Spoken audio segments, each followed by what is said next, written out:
ba ba da boop. Bee ba ba ba da boop.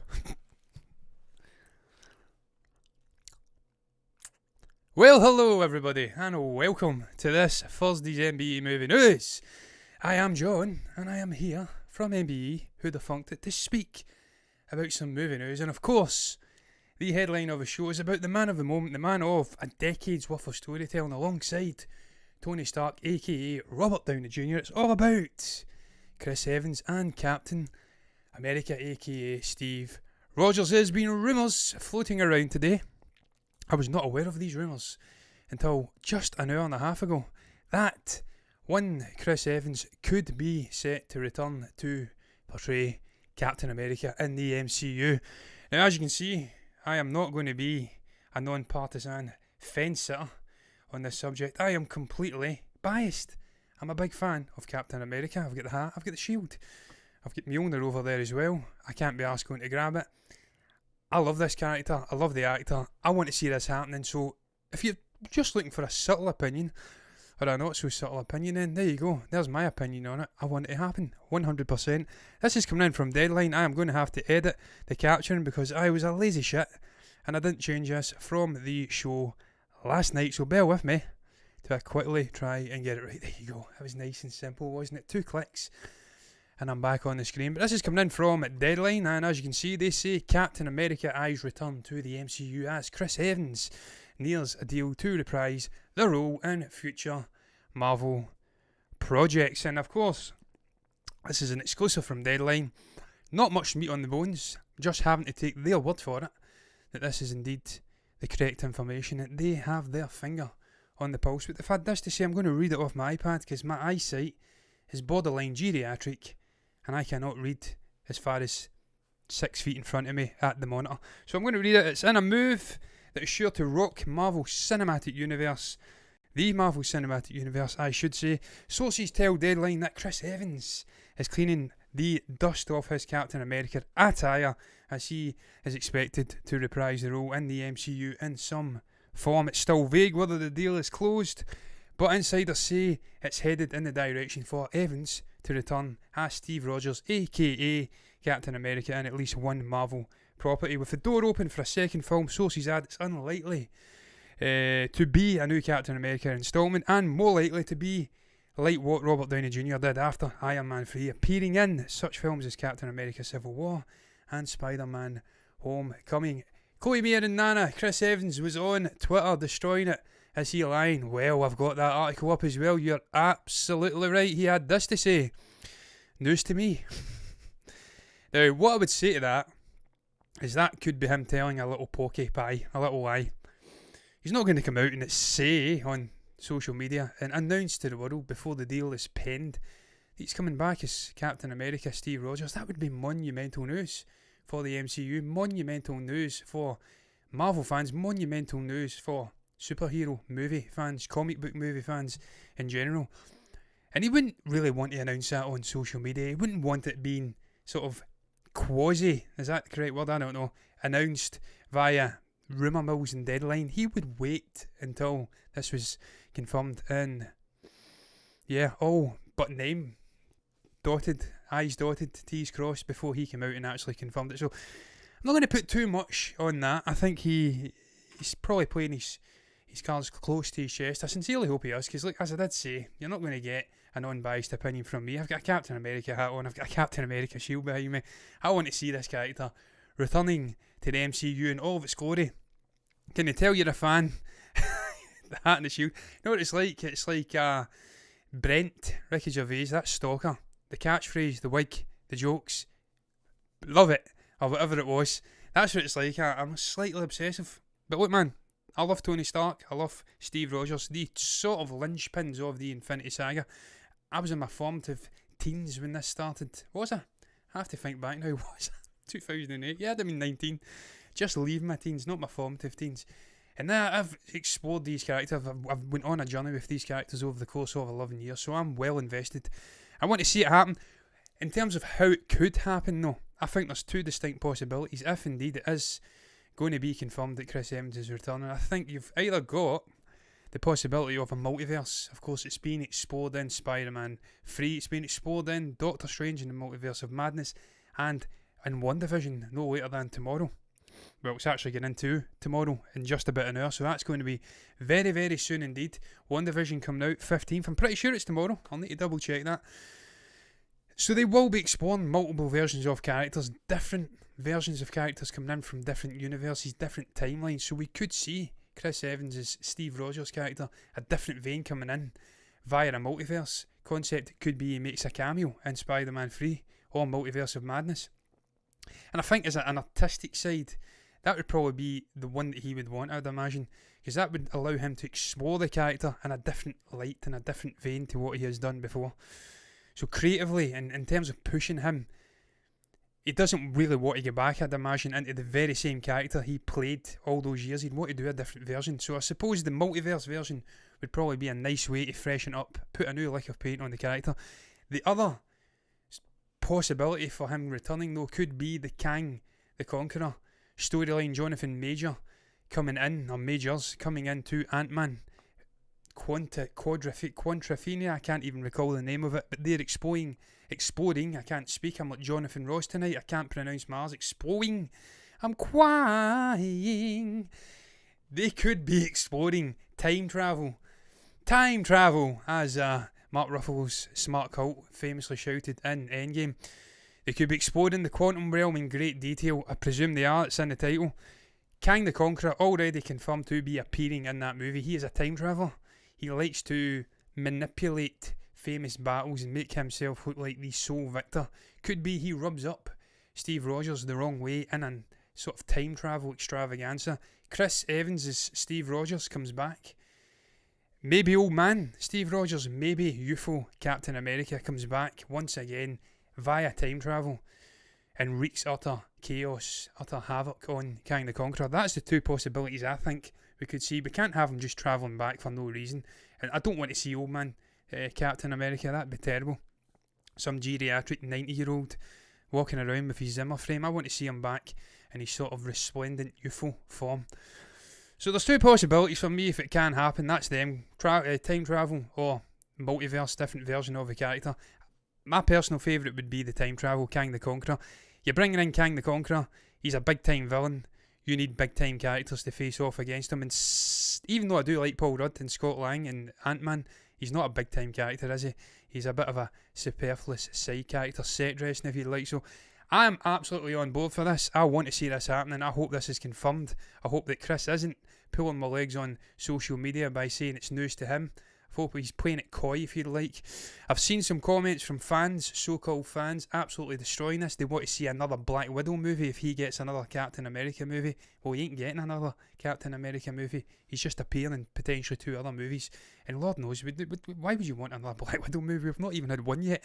So these people just need to get off their horses, their high horses, and chill, man. And let the fans have their moment. We don't want to hear about this toxic masculinity shit and all that. Captain America is an absolutely stupendous character. He deserves to come back, man. And I want to see Tony Stark coming back too, incidentally. I want to see a Jarvis-like AI version come back. But look, I'm going to move on to an interconnected MCU topic. It's Kevin Feige. He's been out speaking again. And he's been speaking about the benefits of Disney Plus and how it's a real game changer. Well, he's just about going to kill me here because this quote is incredibly long quote, and I'm going to have to read it, so I'm going to try and expedite it. Is that even a word? Expedite? I don't know. By doing it quickly and getting into it just now. It's a gigantic game changer, he says, and it's one that we have been living with and working towards for the past 3 years, since Bob Iger, Uncle Bob himself, brought me into his office telling me about what would become Disney Plus and the streaming service, and him asking Marvel Studios to be working on projects for it. That coincided perfectly with soul searching that I was doing personally, and I think many of us at the studio was doing, that's not even English, we're doing, about what was next after the Infinity Saga. We had spent so long, for so many years, building towards those 2 Avengers posters behind you, that what would come next would be, what would we do and how would we do it? How would it be? Not bigger, because there are a lot of characters on those posters, It's not about bigger, it's about different, unique, continuing to grow, as we had from Iron Man to Endgame. The definition of what an MCU project can be. It was perfect timing, the notion of being able to start working on long-form narrative and series for Disney Plus, and that brought in a wave of enthusiasm, creativity into the studio just as we needed it. And WandaVision is a perfect example of that. That's something we never could have done well. I tell you what, Kevin Feige has to quit his job as producer and start getting into the marketing game, because this guy knows how to build up anticipation. Can't speak tonight. For projects, man. This guy's been doing a whirlwind sort of press junket tour in the build up to WandaVision's release. And he's got me absolutely incandescent with excitement. Is that even possible? It's usually incandescent with rage, but I'm incandescent with excitement. I'm changing the way you use incandescent. Such is the splendour of that word. Man, I agree. Look, it's going to open up the possibilities of what they can do with these characters, with this universe. We can have it all interconnect in. And as we've seen with The Mandalorian, the budget, the scale, the feel of it hasn't diminished at all. It still feels like a big budget theatre, sort of feature length movie. It looks the same. You're still attracting the same calibre of acting, of crew, of cast, of directors, with the likes of Taika Waititi, Robert Rodriguez in there. So I think this is a perfect opportunity to explore different storytelling sort of techniques, different storytelling lengths, mediums, everything, man. And he says it, and he's absolutely right. It's going to shake up what they can do moving forward. I'm so excited for this new era of storytelling at Disney, in terms of Star Wars, in terms of Marvel. I cannot wait to see the TV shows start to spawn out. I'm looking forward to WandaVision tomorrow. I'm seriously looking forward to Tom Hiddleston coming back as Loki. I'm looking forward to Anthony Mackie and Sebastian Stan showing up in Falcon and the Winter Soldier. And incidentally, that's another thing I have not even broached. Whilst I would love to see Captain America come back to the MCU, I don't want him treading on the likes of Falcon. Shoes, feet, plural. I don't want that story being rewritten, retconned, just to bring him back in. It has to acquiesce well with what we have already been establishing in this universe prior to him potentially coming back. But look, man, it's going to be very exciting. I'm glad that we're finally getting all of this content we were promised like a year ago. I've been a subscriber to Disney Plus for nearly a year, and all I've had to keep me going is 2 Mandalorian seasons and Hamilton, and lots of classic movies. So good to see the content starting to churn out, and it's an absolute game changer. It's going to be a game changer in so many levels. It's going to bring in some great new talent, the likes of what's her face? I'm blanking on her name. Absolutely shocking. Chloe Zhao, I think it is, the one that's doing Eternals, and the likes of Deborah Chow on Obi-Wan. It's going to bring in new talent. Bryce Dallas Howard, people who'd never direct, will get shots in episodic forms. But look, man, I digress. I'm going to move on, because I've ripped the absolute arse out of that topic there. That was supposed to be a little filler topic. Didn't expect it to last so long, but I like to gab and talk one load of shit for way too long, guys. So I'm going to move on. It's once again Kevin Feige, this guy. We have dedicated nearly 3 shows to this guy's words over the course of this week, such as the sort of prevalence of his interviews. He is absolutely churning them out, man. And he's been speaking about Wolverine. Apparently there has been casting rumours about the bold Wolverine that he has already, and that the people, the casting sort of directors and everyone involved in the Disney cog have already chosen their Wolverine. Well, he's come out and he's very bluntly says, and I'll try and find it where he says it, because it's a very long article coming in from Screen Rant. It basically says no. In a sense, no. One word, no. They have not picked their next Wolverine yet. It's not going to be... Who was actually getting rumoured to play Wolverine? Again, I'm trying to think back. Taron Egerton was one, for sure. There was talk of Daniel Radcliffe because he's so short. Don't want to see Daniel Radcliffe playing Wolverine. That's terrible. Taron Egerton, 5'9", man. He's weird. He's smaller. Weird. Man, Hugh Jackman.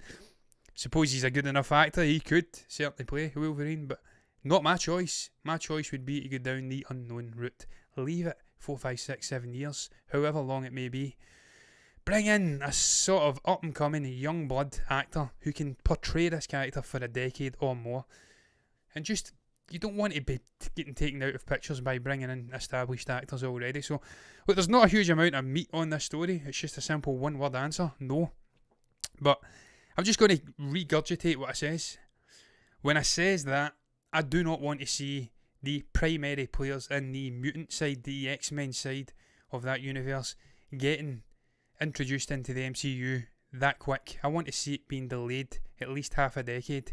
I want to see them focus on the characters who have not had their stories fleshed out quite so much. The likes of Captain Marvel, love her or hate her, she's had one movie and a sort of cameo in Endgame where she gets slapped about with Thanos. The likes of Black Widow, that story, the world of Wakanda, we were speaking about it yesterday. Sadly not Chadwick Boseman playing the character now, but we can certainly expand the mythos of Wakanda out and take it off in a new direction. Exploring characters like that, exploring characters like Blade, Mahershala Ali, give us something different and then bring these characters in when it feels right. Explore Fantastic Four. Explore all the new guys, Shang-Chi, Eternals. Give us a break from the X-Men. Those abominations, sort of, what was it, Apocalypse and Dark Phoenix. Get them sort of forgotten in the distant memory, in the sort of windscreen, whatever, back window. Forget about them. Drive away. Let them go over the horizon and then come back and give us a new iteration of these characters when everybody's willing and absolutely up for it, man. But look, I digress. Once again, spoke the hind legs off that topic. I'm going to move on to the penultimate topic on the show. How long have I been going, incidentally? I've been going for 19 minutes. That's a lot of minutes to be speaking non-stop without having a drink. But look, Doug Liman has been speaking about Edge of Tomorrow 2. He's gave us an update on it. Speaking of drinks, I'm going to have a little drink just now. Bear with me. He's been speaking about it. I think Emily Blunt was out speaking about this movie fairly recently too, how she was up for it. There was a script floating around, or maybe just the structure, the treatments of a movie floating around, and in a sense it would just have to be schedules coming together, aligning to make it work. And of course Tom's going to space soon, so I don't know how he's ever going to make it work, really. He's a Scientologist. He's shouting and bawling at people over in London just now, lording it up in a £380,000 a night penthouse suite in London. I think it may be Maybury or something like that, I don't know where.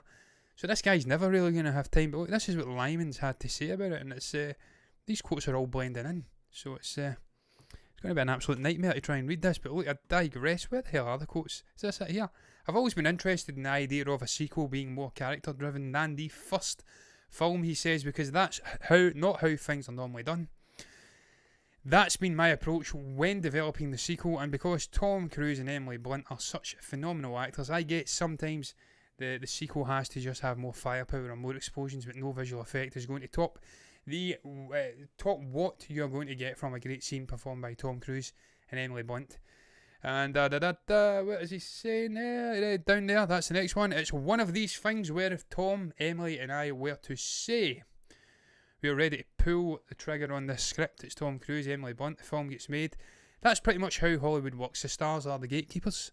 If you can get Tom Cruise and Emily Blunt to commit to the movie, it's going to happen. Now, he's been going off and speaking again, but I don't really care about that shit.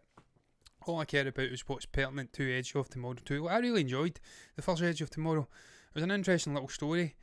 He admitted it himself, there wasn't much of a script there for the original movie. They just sort of went with the flow.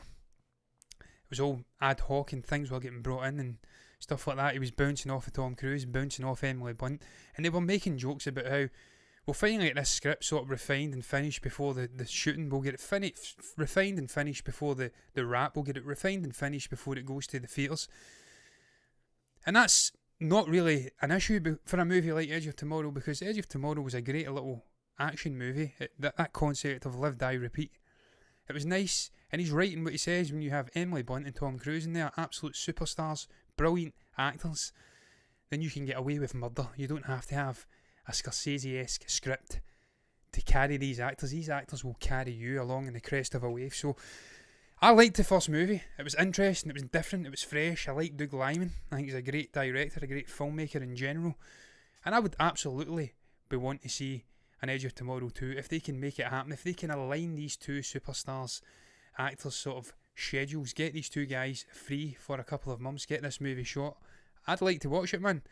And I like the way he's going down it, the route with it, in terms of not trying to make it a bigger, more bombastic movie. That seems to be the way of it with sequels. everything has to be bigger, better. Sometimes you can go a little bit more introspective and actually dive into the characters and explore what makes them tick, and that can sometimes be better.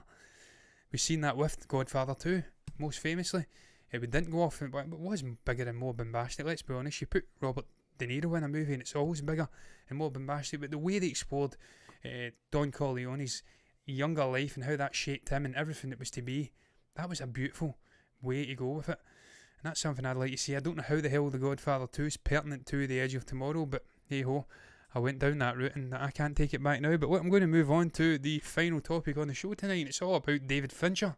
And David has been out, of course, he's got Mank out with Gary Oldman, and he's been out speaking about the future of film and how it's not all depressing and the end of times as we know it. He thinks that film is definitely going to have a place in the future, and there's going to be a new era, a new wave of fine filmmakers and just auteurs and cinematographers that will come and rejuvenate it, put their own stamp on it, give us something different.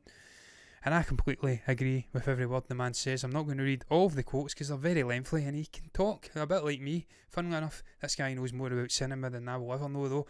And this is what he's had to say. Look, I believe that the tragedy of cinema today is that we're only 100 years in, and we think we know exactly what it is. We really don't.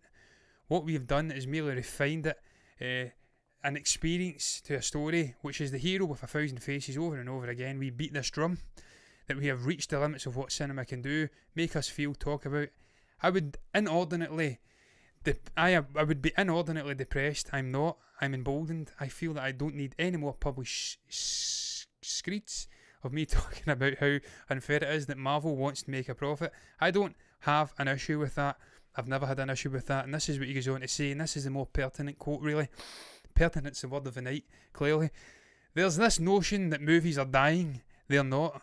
There's still minerals to mine, there are still jewels to be found, there are still different ways to be shocked, entertained, uplifted, terrified. They're just changing.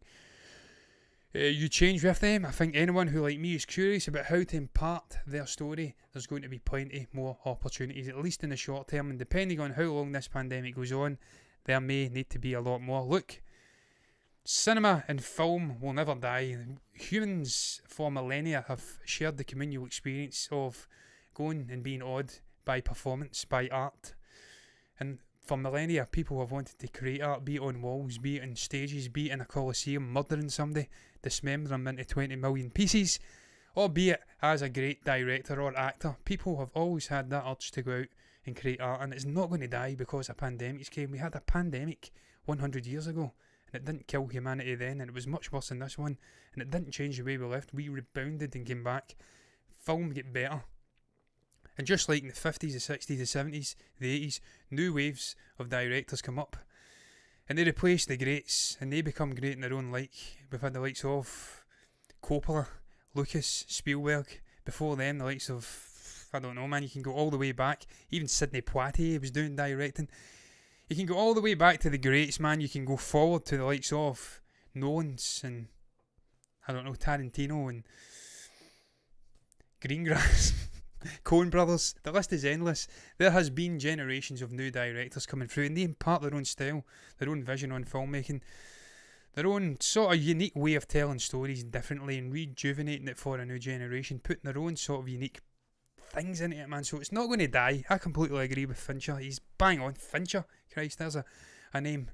As I was struggling to go back and think of names, man. Jesus Christ, my memory is like a 90-year-old with borderline Alzheimer's. It's terrible at times. It's very late though, so I have to give myself a break. But look, what I'm saying is, man, he's absolutely bang on.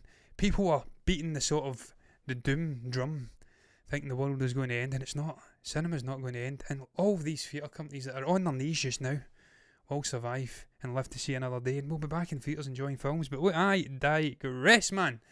That's going to round it up. I'll get off my soapbox. I'll stop try to be an intellectual speaking about things when I don't really have a clue what I'm talking about at times, man. But look, I digress. That's going to round up. What was your thoughts on the topics I touched upon on the show tonight? What do you make about Chris Evans potentially coming back to portray Steve Rogers, aka Captain America, in the MCU for not one but two potential projects once again in the near future? Is that something you want to see? Is that something that excites you? Or do you think he has had his day? Let the dog die has even out beautifully and don't tarnish it. What do you make about the other topics I spoke about on the show tonight? If you have anything to say at all, you can comment below in that comment section and let me know what your thoughts are down below in there. You can also like the video if you've enjoyed it, follow us on Twitch if you're watching us on there, and subscribe to the channel on YouTube if you want to see more content like this in the future. And if you do, that's precisely what you'll get, guys. But look, I'm going to bid you a farewell with a short, sweet bye.